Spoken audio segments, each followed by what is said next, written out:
야, 영화에서 구현하는 애는 마지막 단계가 뭔지 아니? 이렇게. 뭔데? 그랬더니 물이래요. 어떤 기술을 쓰더라도 물을 표현하기가 가장 어렵대요. 불이나 이런 것들은 괜찮은데 물은 보이지도 않고 깨끗한 물을 표현하려고 생각해 보라는 거예요. 안 되거든요. 호크니는 물을 표현하고 싶었던 욕구가 엄청 크거든요. 저 두 사람의 딱 데뷔를 통해서 가장 표현이 어렵다는 물의 심도까지도 표현했다는 거죠. 깊이까지. 안녕하세요. 이세라의 예술러닝. 저는 이세라입니다. 네, 안녕하세요. 저는 이영준 모이세 신부입니다. 네, 신부님. 예. 지난달에 한 화가의 장례식이 있었어요. 예. 누구였을까요? 일단은 거장일 것 같습니다. 이렇게 말씀하십니까? 그렇죠. 거장이 아니면 물어보진 않았겠다. 맞습니다. 네. 생전에 이 그림 한 점이 1,000억 원이 넘는 가격에 팔렸던 화가 와. 전시를 열면은 뭐 전 세계 수십만 명이 줄을 서는 거는 네네. 아주 기본이었고요. 영국 사람이었는데 네. 영국 여왕이 최고 훈장을 줬던 화가. 그런데 이 사람의 장례식에 참석했던 사람은요, 단 2명이었습니다. 네? 유언에 따라서. 오. 세상에서 가장 화려하게 살았던 화가가 세상에서 가장 조용한 배웅을 원했던 거죠. 왜 그랬을까요? 네. 오늘은 그 답을 한번 찾으러 가보겠습니다. 지난 6월에 우리 곁을 떠난 데이비드 호크니. 이 사람이 남긴 봄의 기록, 봄은 언제나 찾아온다. 오늘은 이 책에 대해서 이야기를 나눠보겠습니다. 아니, 사실은 저도 이 책을 이제 접하고 나서 네. 호크니라는 분이 누구일까라고 네. 궁금해가지고 혹시 지금 전시를 하고 있지 않을까 찾아봤어요. 네. 한 군데서 하는 거 아세요? 서울이 아니죠? 아니에요. 예, 네. 울산입니다. 오. 그래서 제가 울산까지 가지 못했다. 네. 아, 저도 저도 한번 찾아봤더니 네. 지방이어서 맞아요. 이제 저 가지는 못했는데 기회가 된다면 또 맞습니다. 가보고 싶습니다. 좋습니다. 네. 방금 제가 말씀드렸던 이 장례식 이야기 있잖아요. 지난 6월 11일에 호크니가 88살을 일기로 해서 세상을 떠났는데 네네. 유언에 따라서 장례식에 딱 2사람만 참석을 해요. 40년을 함께한 동반자이자 조수였던 장피에르, 장피에르. 그리고 네. 조카 손자였던 사진가 리처드. 리처드. 평생 이 35,000점을 남긴 어쩌면 이 미술사에서 가장 화려하고 가장 시끄러웠던 작가의 가장 조용한 퇴장이 아니었을까 싶은데요. 네.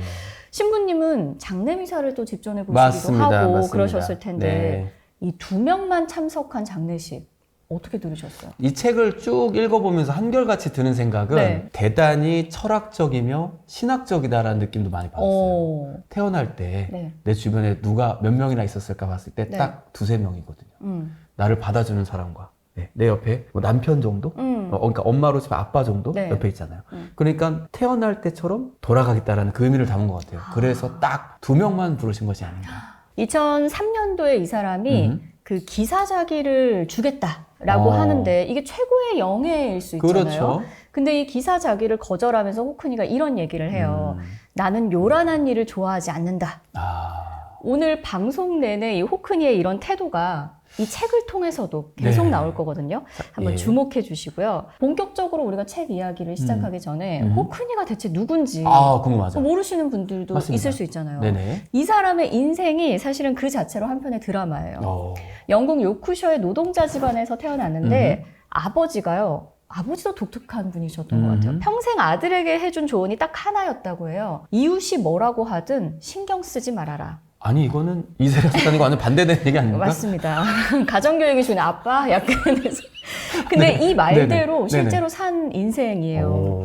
25살에 이 사람이 영국 왕립예술대학을 졸업을 하거든요. 영국 왕립대학예술 뭐 이렇게 하면은 뭐 어떤 곳이냐면 영국에서는 최고의 권위를 가진 미술기관입니다. 가장 좋은? 역사가 가장 깊고 정말 엘리트들만 가는. 근데 졸업을 할 때가 되는데 데이비드 호크니가 졸업 논문 제출을 거부해요. 거부를 하는 거예요. 왜냐? 나는 글이 아니라 그림으로 평가받겠다는 거예요. 그러니까 논문을 심사받으면 글을 써야죠. 써야 되는데. 네, 써야죠. 둘 다 제출해야 되는데 아니 나는 글이 아니라 그림으로 평가받겠다. 학교가 당연히 졸업장을 안 주겠죠. 그렇죠. 관례가 있는데. 그러니까 이 사람이 항의의 판화를 만들어서 거기에 응수를 했고요. 결국은 학교가 두 손 두 발을 들고 금메달까지 받고 졸업을 합니다. 대단하네.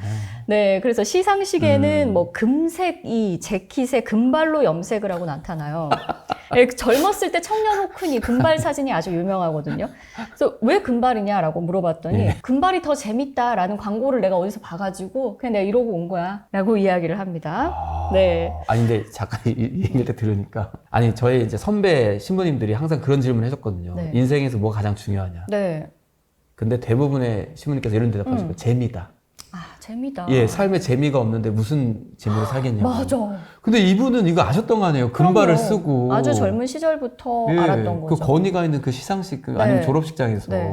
아주 대단한 그런 자유로운 영혼을 가지고 있지만 네. 또 그만큼 재능도 아주 출중했던 그만한 노력도 또 평생이 뒷받침이 되었던 그런 작가이고요. 네네. 이 사람을 이야기할 때 정말 여러 어떤 대표작들이 있는데 저는 이제 초반에는 딱 두 점을 소개를 해드릴게요. 네, 좋습니다. 더 큰 첨벙이라고 해서 수영장 그림입니다. 아, 이거는 네. 저도 유명하죠. 잘 모르는데 이 작품을 본 기억은 있어요. 그쵸. 네, 그 정도로. 네. 이 사람이 요크셔에서 살다가 LA로 건너가게 돼요. 음. 근데 LA는 요크셔와는 날씨가 완전 다르잖아요. 아, 정말 그렇죠. 쨍한 햇빛.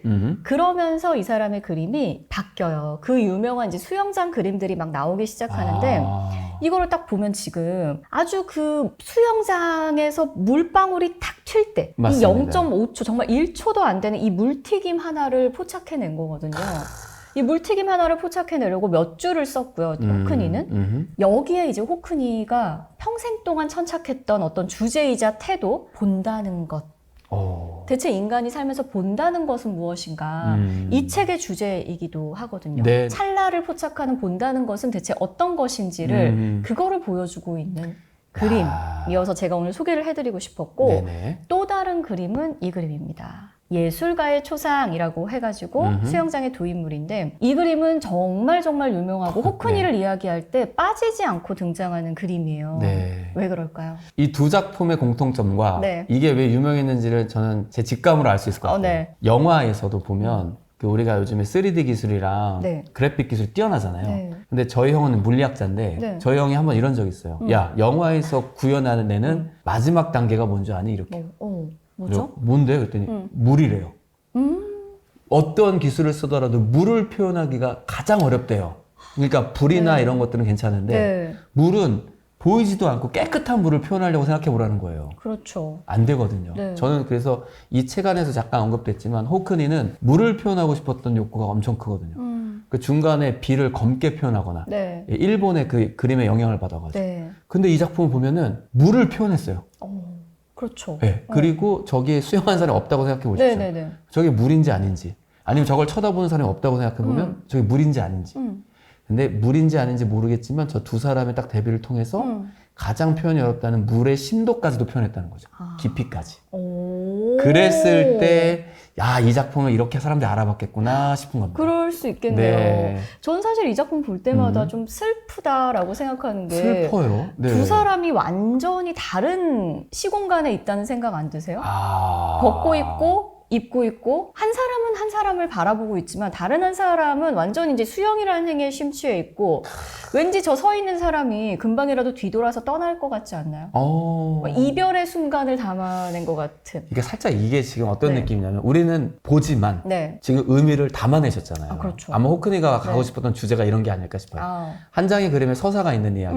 그리고 두 번째는 지금 저 물속에 있는 사람이 좀 호크니 같거든요. 네. 다른 사람 신경 쓰지 말고 네 갈 길을 가라고 했던 그 아버지의 말씀을 네. 그대로 실천하는. 네. 어찌 보면 저 위에 있는 사람은 우리의 모습이 아닌가라는 생각이 들고. 그럴 수도 있겠네요. 한 장의 사진에 참 많은 서사를 담아놓긴 했네요. 네. 그러고 보니까. 실제로 뭐 본인의 연인과의 어떤 헤어짐을 생각하면서 그렸던 그림이기도 하고. 그래요. 근데 이 그림이 호크니를 이야기할 때 빠지지 않는 이유는 가장 큰 이유는 작품 가격에 있습니다. 네. How much 됐습니다. 네, 하마치. 네. 2018년도에 이 그림이 크리스티 경매에 출품이 되는데 당시에 9,030만 달러. 그러니까 지금 환율로 하면 한 1,500억 정도 됩니다. 네. 와. 이 정도의 가격으로 낙찰이 돼요. 그래서 당시로서는 이제 생존 작가로서는 가장 비싼 가격에 네. 낙찰이 최고가 기록을 세우게 되고 물론 이 기록은 6개월 뒤에 제프 쿤스의 그 쇠 토끼, 스테인리스 토끼 조각으로 이게 기록이 깨지기는 하지만 어쨌든 그래도 그래서 생존 작가로서는 가장 비싸게 팔렸던 그림으로 2008년도에 기록이 됩니다. 근데 어쨌든 이 가장 비싼 화가가 명예에는 정말 이상할 정도로 초연한 거예요. 기사 자기 뭔가 거절하고 여왕의 초상화도 의뢰를 받거든요. 이것도 거절을 해요. 이유가 아주 걸작이에요. 제가 지금 여왕이 아니라요. 그 여왕의 나라, 그 영국이겠죠. 영국을 그리느라 몹시 바쁩니다. 야. 근데 이때 이 사람 뭐 그리고 있었냐면 시골 자기 고향 요크셔의 나무들을 막 그리고 있었거든요.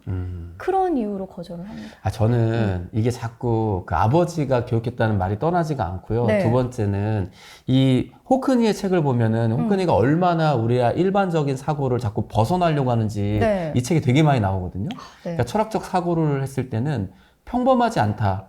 우리가 다른 이면을 본다라는 표현을 자꾸 쓰는데 인간이 가지고 있는 5가지 욕구가 있거든요. 먹고 자고 싸고 뭐 네. 이라는 인간의 욕구가 다 채워지면 네. 그 다음 욕구가 재물욕이래요. 그 재물까지 채우잖아요. 네. 마지막 욕구가 뭔지 아십니까? 뭘까? 명예욕이에요. 최고의 그렇지. 끝단계가 명예욕인데 그렇죠. 이분은 마지막을 거부한 거거든요.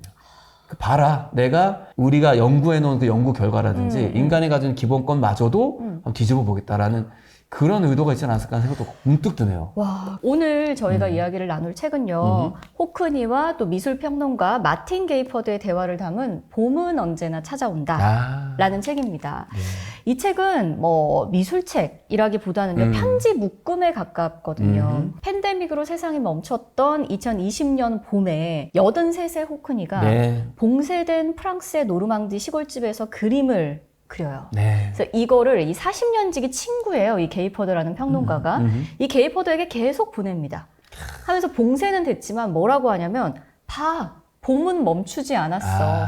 라고 이야기를 해요. 네. 그래서 그 그림과의 어떤 대화를 게이퍼드가 일기처럼 기록을 한 게 이 책입니다. 그러니까 오늘 우리는 한 노화가가 세상에 보낸 편지를 같이 뜯어보는 거예요. 그래서 이 책을 쭉 읽다 보면 네네. 정말 그 책은 팬데믹으로 우리가 세상이 멈춘 것처럼 보였잖아요. 뭐 교류도 제한되고 뭐 여행도 맞습니다. 제한이 되고 초반에는 막 그랬었는데 그런데 호크니가 보기에 자연은 하루하루 변화를 보이고 있고 예술가 역시 창작을 멈추지 않고 있다라는 거예요. 그러니까 네. 우리는 계속 변화하고 있는 거예요. 자연과 인간은 계속 변화하고 있다. 멈추고 있는 게 아니다. 그래서 호크니는 매일 이 노르망디의 봄을 관찰하고 무엇보다 아이패드로 이걸 그림을 그립니다. 네, 그렇습니다. 그렇게 2020년 한 해에만 한 116점 정도 이걸 완성을 해요. 이른이 넘은 나이에 아이폰, 아이패드로 처음 드로잉을 그림을 그리는 거를 시작을 했었고 거장이 노화가가 붓이나 물감을 내려놓고 갑자기 이렇게 기술을 사용해서 그림을 그리니까 이때도 말이 많았거든요. 그렇습니다. 이게 무슨 그림이냐, 이게 무슨 거장의 그림이냐. 근데 그 호크니는 평생 뭔가 기술을 사용하는 거에 더 넓게 말하면 새로운 도전을 하는 거를 전혀 두려워하지 않았어요. 시대가 바뀌면 거기에 따라서 화가의 도구, 인간의 도구도 바뀌어야 되는 거 아니냐 이런 열린 마음을 가지고 있었고 네네. 결국은 지금은 호크니의 이런 아이패드 드로잉 이게 하나의 그냥 독립적인 장르로 인정을 받고 다른 화가들도 다 하는 그렇습니다. 그런 장르가 되었죠. 네. 그리고 또 이제 인상적이었던 건 그렇게 드로잉으로 아이패드로 한 다음 네. 또 종이 질감으로 또 프린트를 합니다. 네. 그래서 그것을 다시 또 옛날 방식으로 그대로 프린트하고 이제 전시도 하는 것들을 보면서 이분이 얼마나 그 자유로웠는가. 네. 기술과 현대의 기술과 과거의 어떤 것들을 넘나드는 그런 역할을 했다고 보여지는데 저도 뭐 여러 번 말씀드렸지만 왜 우리 예술 러닝에서 사진책을 하지 않느냐라고 네. 제가 늘 말씀드렸지만 네. 사진에 대해서도 좀 오래 찍다 보니 이 동일한 고민을 한 시기가 있었어요. 네. 저희들도. 그러니까 필름 사진을 찍다가 디지털로 바뀌어가는 과정에서 디지털 사진이 과연 사진으로서 인정받을 수 있느냐. 이 그 인화 현상의 수고로움이 없이 네. 어떻게 컴퓨터의 조작만으로 그것을 작품을 인정할 수 있느냐 했다가 어느 한 시점에 이미 디지털이 필름 카메라의 것을 다 뛰어넘는 한계가 온 거죠. 네. 그랬을 때 당연히 이제 주류가 바뀌기 시작하고 디지털로 찍어낸 사진들이 더 인정받기 시작하는 시대가 오면서 네. 하지만 예전부터 필름 카메라 찍었던 사람들이 훨씬 더 디지털을 잘 다루게 되는 놀라운 체험들이 이루어지거든요. 그런 것도 신기하네요. 왜냐면 같은 방식의 도구가 달라진 거니까. 네. 그래서 아마도 호크니는 그런 어떤 붓이라든지 이런 것들. 이 책에서 보면은 그 뭐죠? 개발자를 만난다고 얘기해요. 네, 자기만의 드로잉 이걸 요 펜을 만들어 달라고 부탁을 하거든요. 그래서 그런 것들을 같이 하면서 자신의 것을 버리지 않고 네. 새로운 작품들을 만들어낸 것이 아닌가 싶습니다. 네. 이 호크니가 이 책 속에서 반복하는 이야기가 있어요. 네네네. 신부님. 사람들은 자기가 뭔가를 보는 줄 알지만 사실은 제대로 보지 않는다. 라는 거예요. 그러니까 꽃을 그리는 게 중요한 게 아니라 꽃을 얼마나 오래 깊이 바라봤느냐 이게 중요하다라는 네. 거고 예술은 결국 관찰의 기술이라는 네. 건데 네네. 실제로 이 호크니가 82의 노르망디로 이사한 이유가요. 봄이 오는 걸 그리려고 그랬어요. 근데 그냥 봄이 아니라 나무마다 꽃이 터지는 예, 꽃망울이 터지는 그 2, 3주를 하루도 놓치지 않고 처음부터 끝까지 관찰해서 보겠다라는 의지가 있었어요. 그래서 80대 이 노아가가 매일 새벽에 일어나서 해 뜨는 걸 기다렸대요. 네. 일출이 매일 다르다는 걸 아는 거예요, 이 사람은. 그래서 호크니의 이 패드 드로잉을 보시면요. 참 신기하게 어느 날은 하늘의 색이 보라색이었다가 분홍색이었다가 하늘색이었다가 막 이래요. 그러면 사람들은 이렇게 생각하잖아요. 아, 이거 상상의 색깔이구나. 하늘이 하늘색인 건 알겠는데 하늘이 이렇게 보라색이야? 분홍색이야? 그렇죠. 좀 이건 상상이구나. 근데 호크니의 말은 그게 아니라는 거예요. 정말 너희 제대로 본 적이 없어서 그러는데 어떤 날은 날씨에 따라서 계절에 따라서 그날의 어떤 공기에 따라서 정말로 해가 뜨는 걸 가만히 바라보고 있으면 어떤 날은 진짜로 하늘이 이렇게 분홍색이다? 보라색이다? 이런 얘기를 하는 거예요. 맞습니다. 사실은 또 이 책 내용에서 보면은 유화가 그림을 그리면 그걸 마르는 시간을 기다려야 되고 그 위에 덧대는 시간까지 기다려야 되는데 호크니는 아이패드를 이용해서 시시각각 변하는 색상을 바로바로 팔레트로 바꿔가지고 아이패드로 표현했다고 해요. 맞아요. 그래서 그 작품 중에 제가 되게 인상 깊게 봤던 장면은 가로수 나무가 쭉 있는데 그 나무마다 색깔이 다릅니다. 네. 그게 아이패드로 시시각각 달라지는 그 그림들을 표현했다는 그 관찰력이 정말 대단하고 그리고 그렇게 오랜 시간 지속해서 보지 않으면 그 색상을 담아내지 못할 뿐만 아니라 그리고 그냥 단순히 본다는 것은 우리가 그냥 잠깐 스쳐 지나는 것을 보고 기억하는 것 뿐인데 실제로 오랜 시간을 보면서 그것을 이렇게 그림으로 표현했다는 것은 본다는 것과 관찰의 영역이 그 혼재되어 있는 그것도 구분할 수 없는 그런 것들을 호크니가 하지 않았을까 생각이 좀 드네요. 네. 그럼 제가 여기서 좋습니다. 신부님을 비롯해서 네네. 우리 그 시청자분들에게도 좋아요. 질문을 한번 해볼게요. 네. 한번 마음속으로 답을 생각해 보세요. 좋습니다. 최근에요. 내가 그냥 보는 게 아니고 관찰했다. 자세히 들여다봤다. 라고 얘기할 수 있을 만한 그런 행위를 한 적이 있으세요? 아, 있죠. 신부님은 왠지 있을 것 같아요. 저는 사진사잖아요. 그렇죠. 또 사진을 찍으시니까 사진은 다르죠. 느낌이 완전 다릅니다. 예, 저는 어떤 경험을 했냐면 제가 찍어놓고 제목을 붙인 작품이 하나가 있어요. 제목이 녹색. 녹색? 예, 네. 제목이 녹색입니다. 근데 그 녹색에는 잔디밭의 녹색, 나무의 녹색, 짚푸른 나무의 녹색, 그다음에 그 풀잎의 녹색이 다 달라요. 그런데 그것은 녹색이에요, 제목이.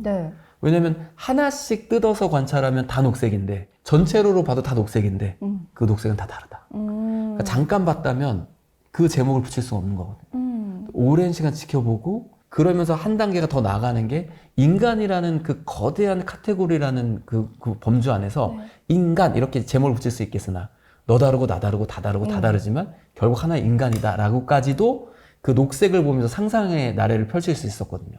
그래서 실제로 본다는 것과 관찰하는 것은 이런 큰 차이가 있다. 저는 이 책을 읽으면서 반성도 많이 했고요. 그리고 한편으로는 정말 저 자신에게 많이 물어봤던 게 자세히 안 들여다봐서 놓치고 있는 진실들이 세상의 진실들이나 있죠. 아니면 놓치고 있는 세상의 아름다움들이 얼마나 많을까 이 생각을 좀 이거는 해봤어요. 진짜 아주 간단한 질문 해결할 수 있는데요. 이 질문 바로 들을 수 있어요. 그럼요. 네. 혹시 이세라님 집 주변에 네. 꽃이 피는 순서를 알고 있습니까? 라는 질문이에요. 꽃이 피는 순서? 순서가 있어요. 이게 보다와 관찰의 차이라고 보는데 개인적으로 관찰한 사람은 그 꽃이 피는 순서를 정확하게 합니다. 저는 이것을 알기 전에는 장미가 1년 내내 펴 있는 줄 알았어요. 근데 내 주변의 것을 둘러보기 시작하고 관찰하기 시작하면 그 순서를 알게 돼요. 꽃을 본 적 있죠? 라고 물어보면 있다고 할 거예요. 하겠죠? 하지만 그 꽃을 피는 시기를 언제인지 아십니까? 물어보면 모른다는 거예요. 예. 호크니는 그 두 가지를 다 본 거예요. 그러면 이런 것도, 이런 생각도 우리 해볼 수 있을 것 같아요. 내가 만약에 그런 거에 잘 몰랐던 사람이에요. 관찰하지 않았어? 그럼 왜 관찰하지 않았어? 왜 자세히 안 들여다봤어? 라고 물어보면은 우리는 자세히 봐야 될 거, 내가 신경을 쓰고 에너지를 쏟아야 될 것들이 다른 것에 있는 거예요. 맞습니다. 꽃이나 뭐 호크니처럼 네. 봄이 왔다 가고 그런 순간이 아니라 좀 더 실용적인 것일 수 있죠. 그렇습니다. 네. 그래서 저는 호크니의 역할, 그러니까 예술가의 역할이 대단하다고 보여지는 거예요. 이 사람이 남긴 유명한 말 중에 하나가 네. 나는 세상을 바꾸고 싶지 않다. 바꾸려고 온 것이 아니다. 하려고 한 것이 아니고 세상을 바라보는 마음을 바꾸려고 했던 것이다 라고 이 얘기를 하거든요. 네. 그러니까 내가 이 예술가들이 뭐야 관찰을 하라고? 뭐야 이것을 꽃을 더 집중하라고? 네. 라고 하는 이 책 한 걸 봤다면 네. 나는 주변을 둘러볼 수 있다는 거죠. 어... 세상을 바꾸진 않았지만 내 마음이 바뀌면서 관찰을 시작하게 되고 그동안 몰랐던 걸 깨닫게 되면서 더 큰 재미로 나아갈 수 있다는 네. 것을 이 예술가들이 좀 보여주는 것 같아요. 맞습니다. 그래서 그 호크니 이 책을 읽다 보면요. 결국은 우리가 어떻게 볼 것인가도 굉장히 중요하지만 맞습니다. 무엇을 볼 것인가도 그렇습니다. 이 예술가에게 배울 수 있는 태도구나 이런 맞습니다. 생각이 좀 들어요. 맞습니다. 내가 너무나 무엇을에서 놓치고 있는 게 많은 거예요. 내가 당장 지금 나에게 필요하다고 생각하는 실용적인 어떤 것들에 네. 대해서는 신경을 쓰고 열심히 보려고 하지만 다른 것들은 그렇지 않는다. 맞습니다. 먹고 사는 것과 뭔가 무관하다고 생각하는 것들은 그렇지 않는다라는 거죠. 근데 호크니는 우리가 놓치고 있는 그 일상의 아름다움들을 보려고 했던 사람입니다. 맞습니다. 네. 이 책이 결국은 쓰였던 시기가 호크니가 이제 패드 드로잉을 하고 맞습니다. 뭐 이제 이런 시기이기 때문에 우리가 호크니의 아이패드 그림들에 대해서 이야기를 더 안 할 수가 없거든요. 그렇죠. 2020년 3월에 정말 전 세계가 이 팬데믹 때문에 문을 걸어 잠그던 바로 그 시기에 신문사들 앞으로 그림 한 장이 도착을 합니다. 아이패드로 그린 수서나 한 다발이었어요. 제목이 이랬어요. 기억하세요? 그들도 봄은 취소할 수 없습니다. 그때 당시에는 팬데믹 초기였기 때문에 백신도 치료제도 없었던 그 봄에 83 이 노아가가 보낸 꽃 한 송이가 수억 명을 위로한 그런 사건이었습니다. 야. 네, 이 책의 제목이 사실은 거기서 그래요? 나온 거예요. 오, 네. 봄은 언제나 찾아온다. 네. 호크니가 아이패드 그림 몇 점을 이 BBC 방송국에 보내면서 또 이런 말을 남기거든요.